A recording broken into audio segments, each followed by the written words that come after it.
Sometimes, you have to take that leap of faith for you to go from point A to point B.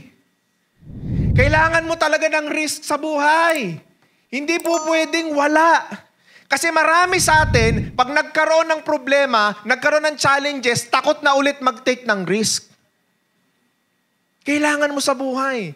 It is very important that you understand that risk is part of the success, of your success.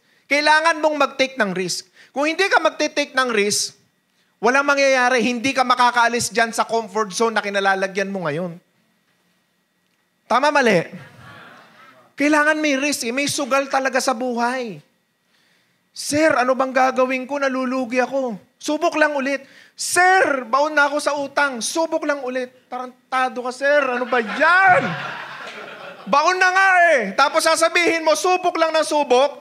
Hindi ba pwedeng bigyan mo ako ng pampalubag loob?